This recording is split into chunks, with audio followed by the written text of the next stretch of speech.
Basically 2013 में एकता कपूर ने मुझे यह है मोहब्बतों के एक रोल के लिए यहाँ बुलाया और मैं तकरीबन 1000 से ज़्यादा एपिसोड्स इसके कंप्लीट कर चुकी हूँ और मुझे बहुत खुशी है कि इस वक्त उसकी एक बहुत ही मेन आर्टिस्ट हमारे साथ यहाँ पर मौजूद हैं, पवित्रा पुनिया, जो निधि का कैरेक्टर कर रही थी और अब आप इन्हें देख रहे हैं कि वो डिफरेंट रूप बदल कर आ रही हैं और कितनी वर्सेटाइल आर्टिस्ट हैं और कितना कमाल फ़न है जिस तरीके से ये निभा रही हैं अपने कैरेक्टरों को। मुझे बहुत खुशी है कि इस वक्त ये मेरे साथ हैं।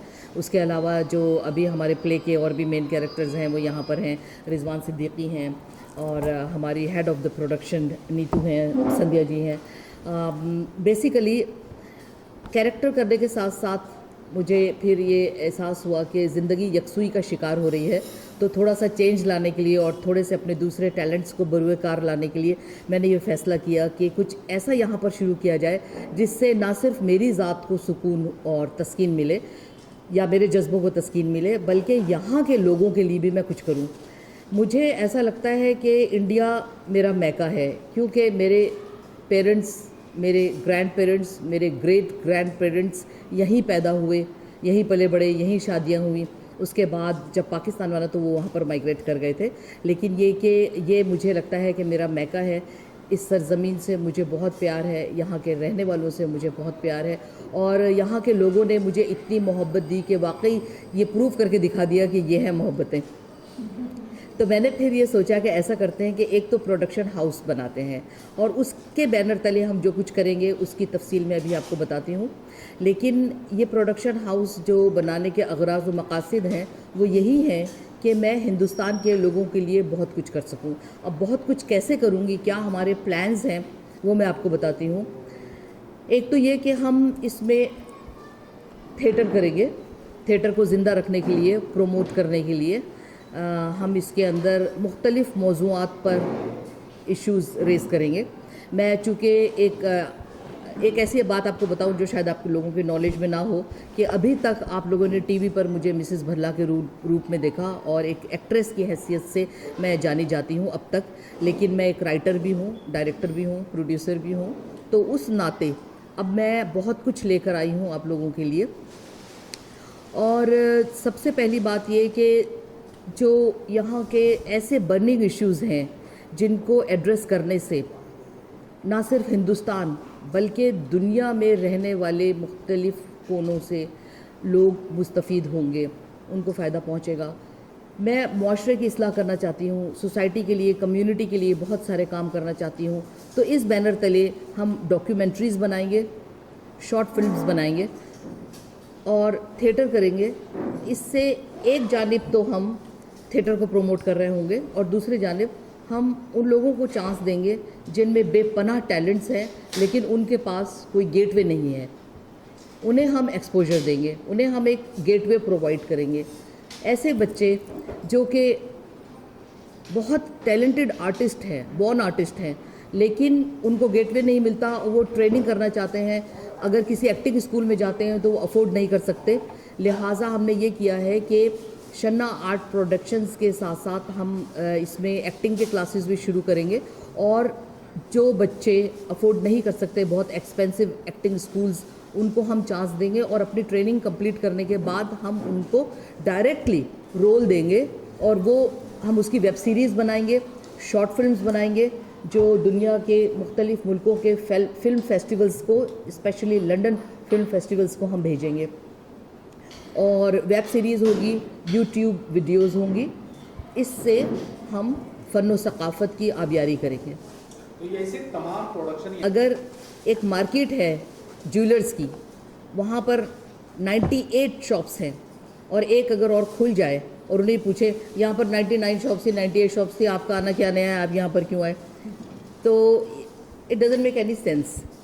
दूसरी चीज़ कि हमारे पास ऐसा यूएसपी है, जैसा कि मैंने आपको बताया कि टैलेंट्स होता है लोगों के पास, उनको गेटवे नहीं मिलता, उनको एक्सपोजर नहीं मिलता।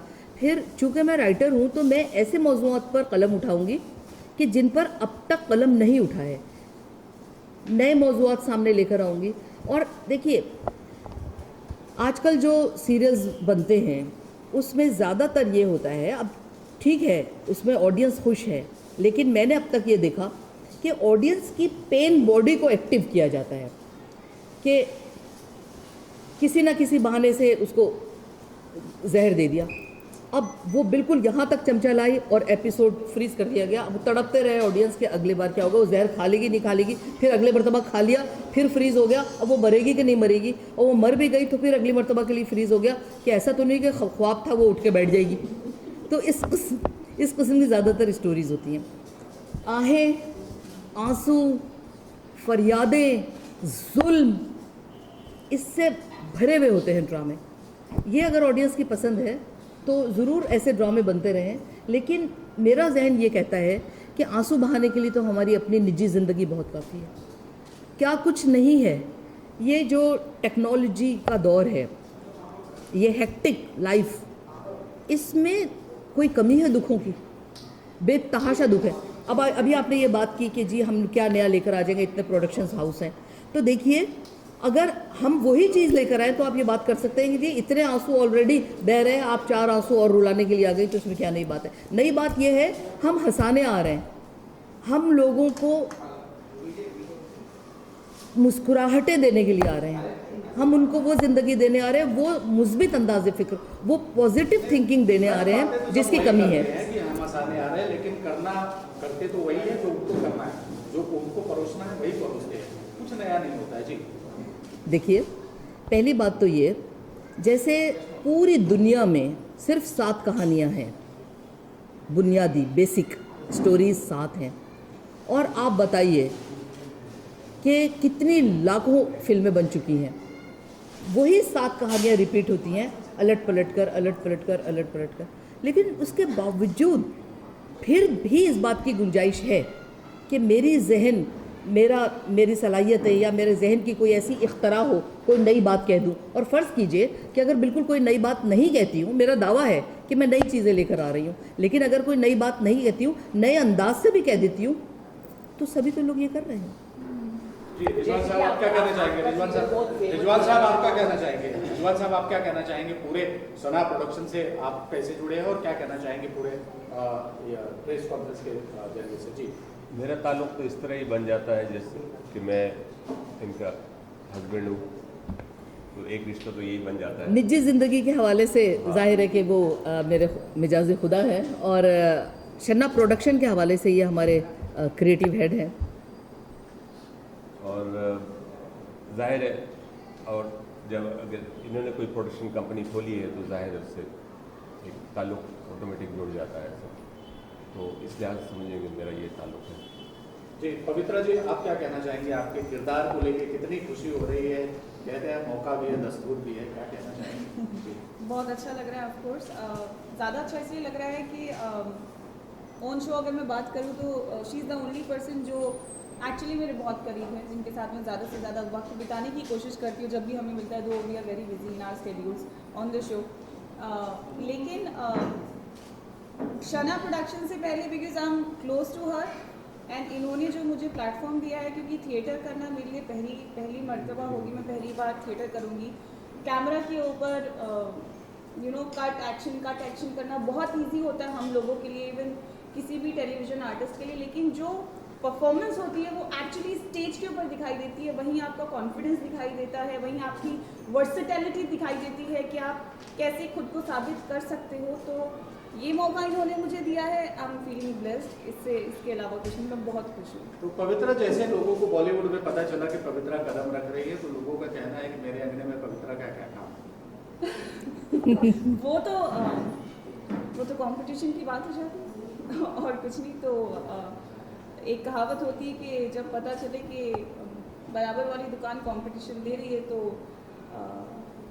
कोशिश करनी चाहिए कि उसके कस्टमर्स अपने पास आए। इसलिए हम भी कोशिश करते हैं कि हम अपने रिलेशन स्ट्रॉन्ग करें इंडस्ट्री के अंदर, अपनी रूट्स को मजबूत करें, ताकि जब भी कोई नई चीज़ या नया कुछ करने की बात हो तो पहला नाम पवित्रा पूनिया का ही आएगा। बिल्कुल आएगा, बिल्कुल आएगा, बिल्कुल। Journey of 1000 miles begins with the first step, and this is your first step, and I assure you बहुत दूर तक जाएंगे इंशाल्लाह। मेरी दुआ भी है आपको। मैं वजह की बात बताऊं कि मेरे और जो को आर्टिस्ट्स हैं उनको जब मैंने ऑफ़र किया तो उनमें से ज़्यादातर लोगों ने कहा कि नहीं मैं हमने कभी पहले स्टेज नहीं किया हुआ, थिएटर नहीं किया हुआ, या कुछ लोगों ने किया हुआ भी है तब भी उन्हें बहुत ऑडियंस कॉन्शियसनेस है।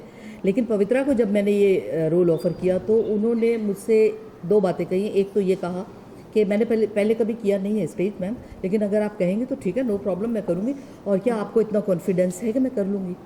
तो मैंने इन्हें बताया कि मुझे आपकी ज़ात पर इतना ही कॉन्फिडेंस है जितना मुझे अपनी ज़ात पर है।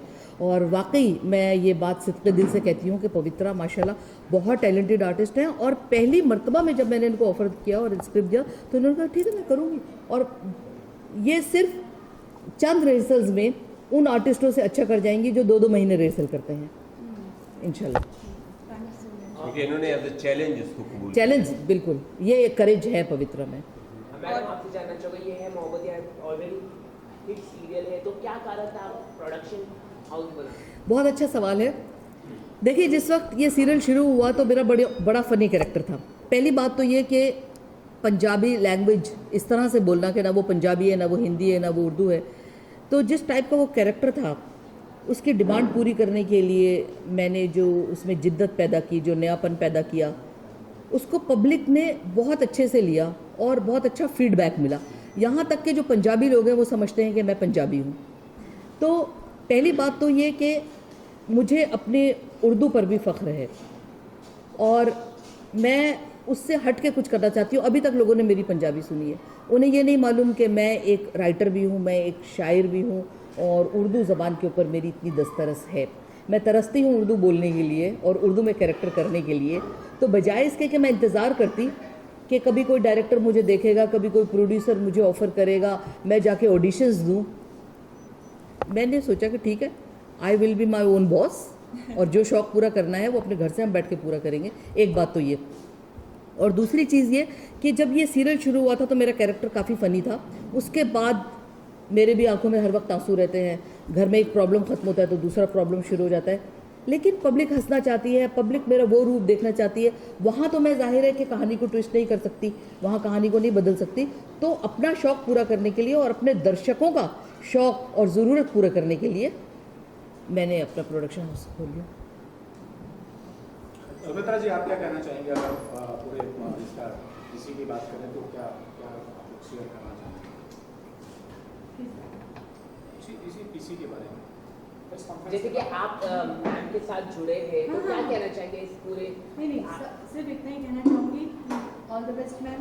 आपने मुझे पहली बार, जैसे इनका पहली बार है, मेरा भी पहली बार है एज एन प्रोडक्शन हेड कुछ कर रही हूँ, तो all the best from Shanna production को। This is the first and we have to go nice and nice and nice. जी मैडम, कितनी तैयारी की आपने, कितनी तैयारी की? मतलब एक जिम्मेदारी का काम दिया है मैडम ने आपको, तो कितनी तैयार है आप?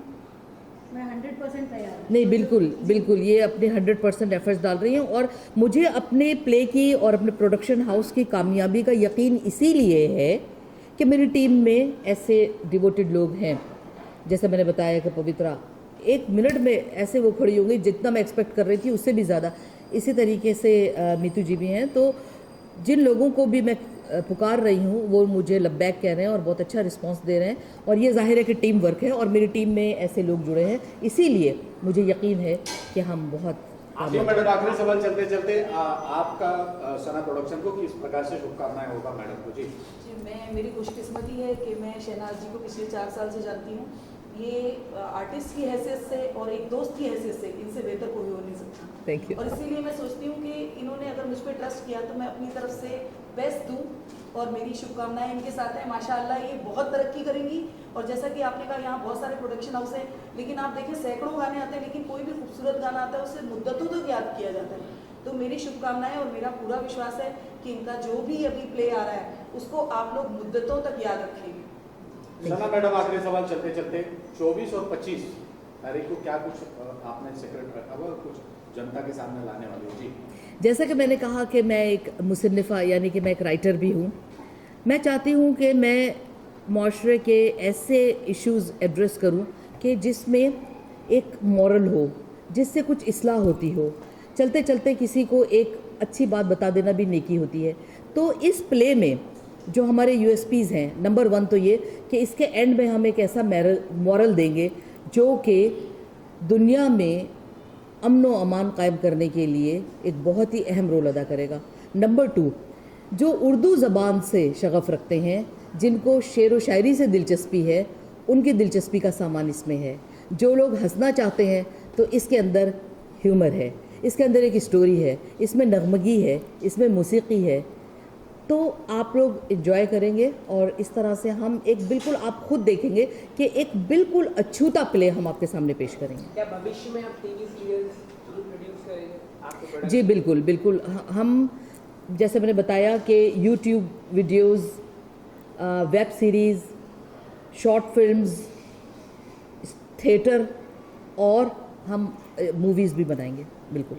अच्छा मैडम, इसके शो कहाँ पे होंगे और ये कामयाब करने के लिए आपने क्या क्या तैयारी की सक्सेसफुल शो के लिए? इस शो के जीवन मोती के लिए जी कहाँ शो? जीवन मोती इस वक्त तो हम आगाज़ कर रहे हैं इसका बैंड्रा से, सेंट एंड्रयूज़ ऑडिटोरियम से, और उसके बाद मैं हर महीने एक प्ले लॉन्च करूँगी जिसमें English, Urdu, that is also Hindi as well, और पंजाबी, ये 3 लैंग्वेजेस में मैं प्ले बनाऊंगी और इंडिया के हर शहर में। उसके बाद मैं इंग्लैंड लेकर जाऊंगी, वहाँ हम ज़रूर ये करेंगे। क्या करण भी हो गया आपको? देखिए ये कहना मुश्किल होगा, इसलिए कि Their schedule is very tight basically. वो लोग टाइम नहीं स्पेयर कराते हैं। और मुझे जैसे कि मैंने कहा कि कमिटेड लोग हम रखेंगे अपनी टीम में, तो वो अगर तकदीर को मंजूर हुआ तो शायद कभी ऐसा हो, लेकिन अभी फ़िलहाल मेरी जो प्लानिंग है उसमें वो नहीं है। Okay okay, wish all the best, thank you so much. हमारे इसको और हटा हो गया और करीब आओ ना, थोड़ा और करीब आइए। आपको बैकग्राउंड नहीं चाहिए?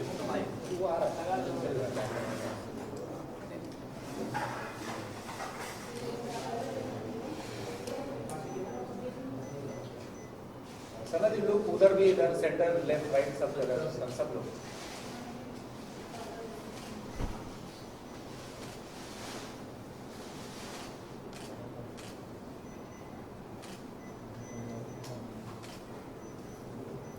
पवित्रा एक प्रोफाइल चेंज करिए ना।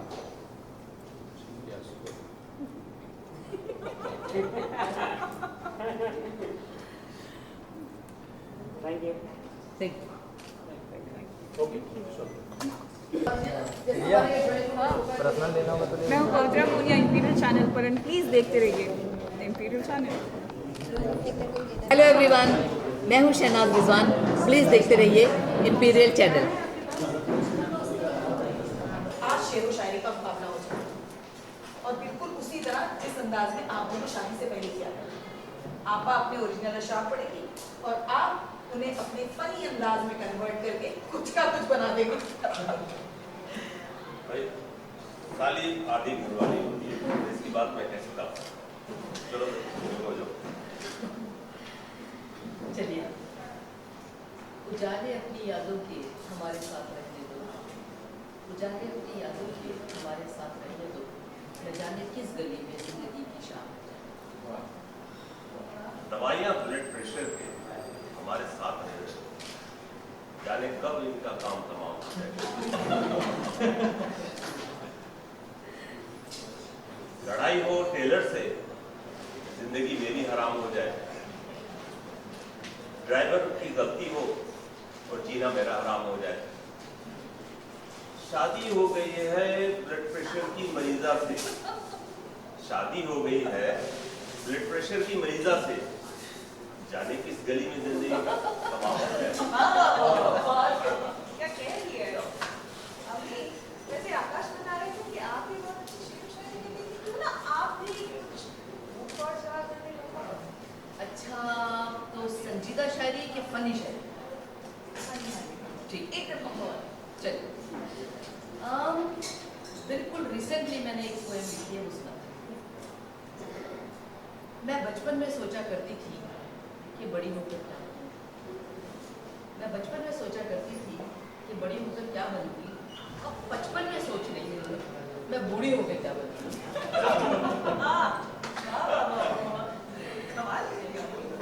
वैसे मेरा बुढ़ापा बड़ा दिलचस्प होगा, रेनबो की तरह रंगीन होगा। हर रोज मेरे हर तरफ रंग और नूर का एक मेला होगा। मेरे हर तरफ हर रोज रंग और नूर का एक मेला होगा। अपना हर वो शौक पूरा करूंगी जिसका मुझ में टैलेंट होगा। अपनी हर हसरत उस वक्त पूरी करूंगी जब मेरे पीछे मेरा कोई बच्चा नहीं होगा। अब आप देखिए कि आकाश की शादी कर दी है, तो अब मैं पूरा करूंगी अपना शौक। अपना हर वो शौक पूरा करूंगी जिसका मुझ में टैलेंट होगा। अपनी हर हसरत उस वक्त पूरी करूंगी जब मेरे पीछे मेरा कोई बच्चा नहीं रोता होगा। उस वक्त मेरी उम्र का शुमार तो बेशक नंबरों में होगा, लेकिन मेरे हर काम के माथे पर नेवर टू लेट का लेबर होगा। उस वक्त मेरी उम्र का शुमार तो नंबरों में होगा, लेकिन मेरे हर काम के माथे पर नेवर टू लेट का लेबर होगा। फिर मैं उठते बैठते चलते फिरते खूब मजाकिया शायरी करूँगी। फिर जोर जोर से तालियां बजाकर खुद ही उन पर हंसा करूँगी। कभी हंसते हंसते मैं रो पड़ूंगी जब अपने बिछड़े मुंह पर खुशी होगी। ये सब सुनकर लोग कहेंगे छोड़ो छोड़ो कोई पागल होगा। ये सब सुनकर लोग कहेंगे छोड़ो छोड़ो कोई पागल होगा। फिर सुनाई भी कम देने लगेगा तो गीबत से मुझे छुटकारा मिलेगा। गीबत का मतलब होता है रिवर्स, और जैसे लोग एक दूसरे की बुराइयां करते रहते हैं ना, उसे गीबत कहते हैं। फिर सुनाई भी कम देने लगेगा और गीबत से मुझे छुटकारा मिलेगा। कोई ईरान कहेगा मुझे तुरान लगेगा, क्या हंसने हंसाने का दौरा होगा। इसका सबसे बड़ा ये फायदा होगा कि मुशायरों में सबको नहीं सुनना पड़ेगा। इसका सबसे बड़ा ये फायदा होगा कि मुशायरों में सबको नहीं सुनना पड़ेगा। आधा पौना तो पल्ले पड़ेगा, बस सबके साथ वाह करना।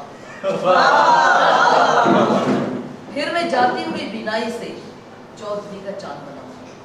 बिनाई का मतलब होता है आईसाइट। आईसाइट के साथ छोड़ रही होगी। फिर मैं जाती हुई बिनाई से चौधरी का चांद बनाऊंगी, जो मेरी बेकाबू पेंसिल से एक मोटी भैंस बनेगी। उस भैंस के अंदर एक औरत और बच्चे का खाका मेरी उस तस्वीर का जौहर होगा, जिसे देखकर लोग समझेंगे शायद भैंस के पेट में बच्चा। थैंक यू वाला वाला।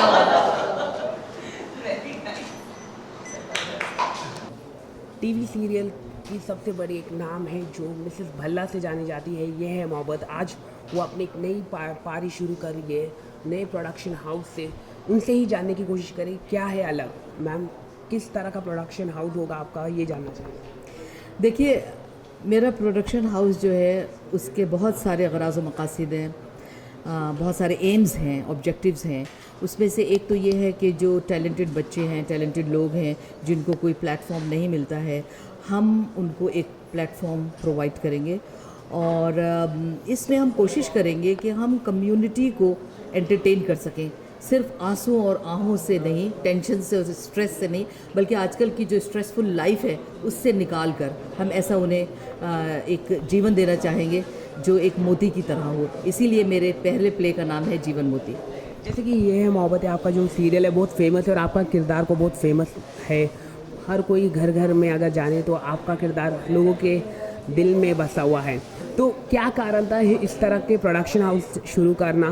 क्या आपकी क्रिएटिविटी ख़त्म होती जा रही थी? वो क्रिएटिविटी ख़त्म तो नहीं हो रही थी। देखिए, अगर मुझे एक तरह का रोल उसमें दे दिया गया, उसमें हालांकि मुझे जो रोल मिला था उसमें ऐसे इतने मौक़े हैं और मुझे जगह जगह इस बात का चांस मिलता है कि मैं अपने डिफरेंट टैलेंट्स को सामने लेकर आऊँ, लेकिन उसमें कुछ चीज़ें ऐसी हैं जो यकसुई का शिकार थी। फॉर एग्ज़ाम्पल, पंजाबी लैंग्वेज, मुझे उर्दू लैंग्वेज से बहुत प्यार है and I am proud of my Urdu language.